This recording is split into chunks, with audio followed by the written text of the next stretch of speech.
Good morning everyone. आज के इस आर्टिकल में हम जानेंगे जो श्रद्धा मर्डर केस अभी हुआ है दिल्ली में, उसके बारे में हम आज जानेंगे। इसमें ये हुआ है कि इसमें दो व्यक्ति होते हैं, एक श्रद्धा बालकर होती है।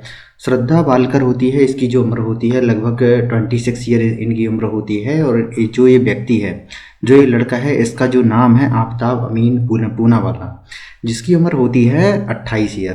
तो इसमें होता ये है कि ये दोनों जो रहते हैं, मुंबई के रहने वाले दोनों होते हैं।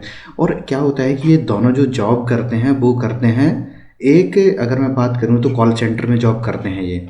वहाँ से इनकी दोस्ती की शुरुआत होती है। अगर मैं इनकी बेसिकली ये जो रहने वाले होते हैं वो मलाड मुंबई में रहने वाले होते हैं, अगर मैं श्रद्धा बालकर की मैं बात करूँ तो उसके बाद क्या होता है कि बहुत सारे इसमें आर्टिकल भी पब्लिश हुए हैं। तो इसमें एक एक करके मैं जितने पहलू हैं सब के बारे में बताऊंगा।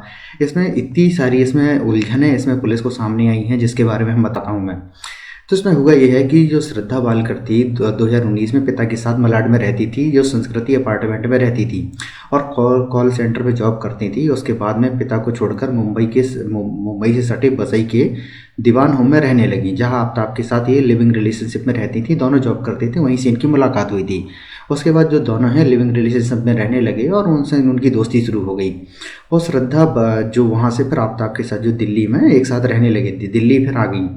साथ में ये होता था कि जब ये आफ्ताब के साथ रहती थी तो इन्होंने ये कहा कि चलो एक दूसरे के साथ शादी कर लेते हैं। तो शादी को लेकर इनकी बात हुई थी।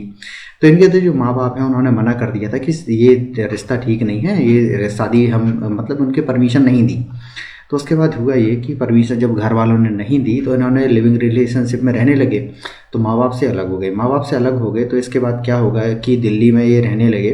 और इनके बीच में जो रिलेशनशिप भी था बहुत अच्छा नहीं था, क्योंकि जो लड़की थी हमेशा ये कहती थी कि शादी करो, लेकिन लड़का हमेशा इस चीज़ को मना करता था कि शादी नहीं करना, लिविंग रिलेशनशिप में हम रहते हैं। तो इसके बाद क्या होता था कि इनका जो रिलेशन था वो बहुत अच्छा नहीं था। इन दोनों के बीच में अक्सर जो झगड़े हैं होते रहते थे। जो वहाँ के डीसीपी का जो कहना है कि वहाँ उनके बीच में लगातार झगड़े होते रहते थे। और क्या होता था कि ये 2022 तक, मई 2022 तक एक साथ जो रहते रहे दिल्ली में। इसके बाद क्या हुआ कि श्रद्धा और आफ्ताब के बीच दिल्ली जाने के बाद उसके जो दोस्त हैं लक्ष्मण, क्या होता है कि अगर मैं इसकी बात करूँ तो 2000 क्या होता है कि ये लगातार जो फेसबुक इंस्टाग्राम में लगातार जो एक्टिव बनी रहती थी। तो उनको जो पिताजी हैं लगातार जो फोटो पोस्ट करती रहती थी, तो उनके मतलब माँ बाप को लगता रहता था कि हाँ बच्ची हमारी ठीक है। लेकिन उसके बाद क्या हुआ कि मई के बाद से उनकी जो कोई भी पोस्ट है वो फेसबुक में नहीं अपलोड हुई। जब फेसबुक में कोई भी पोस्ट अपलोड नहीं हुई तो उसके बाद उनके माँ बाप को थोड़ी चिंता होने लगी। तो उनके जो माँ बाप हैं उन्होंने इनके खिलाफ गुमशुदा के लिए रिपोर्ट दर्ज कराई। जब रिपोर्ट दर्ज कराई तो क्या होता है कि इन दोनों का एक दोस्त होता था लक्ष्मण नाडर करके दोस्त होता था। तो वो इनका टच में रहता था, लेकिन उसको भी इसकी कोई मतलब इनकी जानकारी नहीं थी कि ये दोनों हैं कहाँ पे। तो इसके बाद हुआ ये कि अगर मैं 18 मई की बात करूँ तो 18 मई को क्या हुआ कि आफ्ताब इन दोनों के बीच में लड़ाई कुछ ज़्यादा ही बढ़ गई। लड़ाई जब ज़्यादा बढ़ गई इन दोनों के बीच में, तो उसके बाद क्या हुआ कि जो आफ्ताब है, आफ्ताब ने श्रद्धा का जो गला दबाकर उसकी हत्या कर दी। गला दबाकर जब हत्या कर दी उसके बाद क्या होता था कि अगर मैं आफ्ताब की बात करूं तो उसने क्या होता था कि सैफ का काम किया था कुछ दिन। सैफ का काम किया था कुछ दिन, तो उसको ये मालूम था कि अगर मतलब मीट है उसको सुरक्षित कैसे रखें कि सड़े ना बहुत दिन तक, जिससे बदबू ना आए।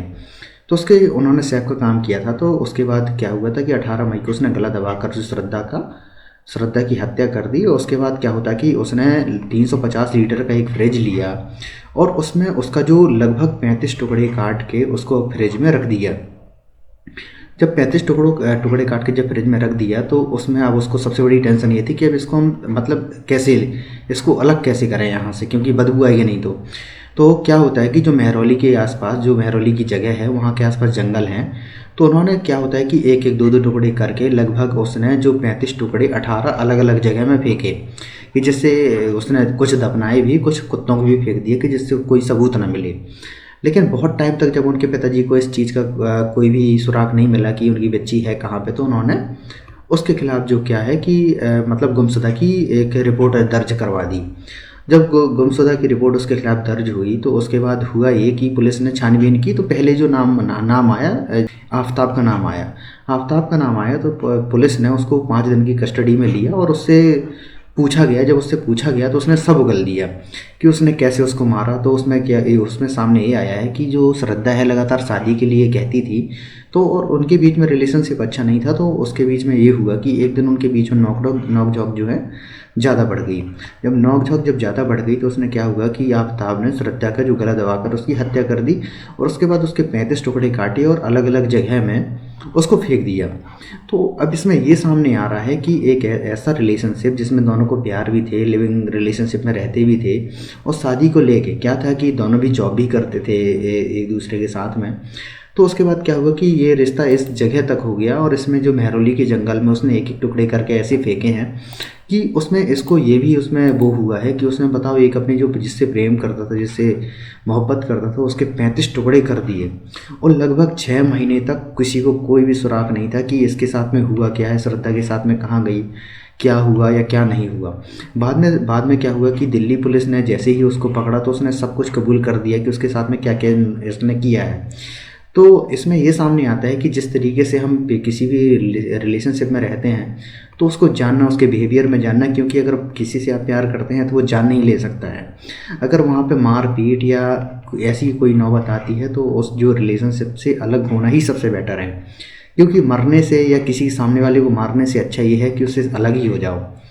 तो देखते हैं अगर इसमें आगे क्या होता है, क्योंकि इसमें जो जो संगीन अपराध है इनने किया है, अगर मैं आफ्ताब की बात करूं तो इसको देखिए अब क्या इसको सज़ा मिलती है।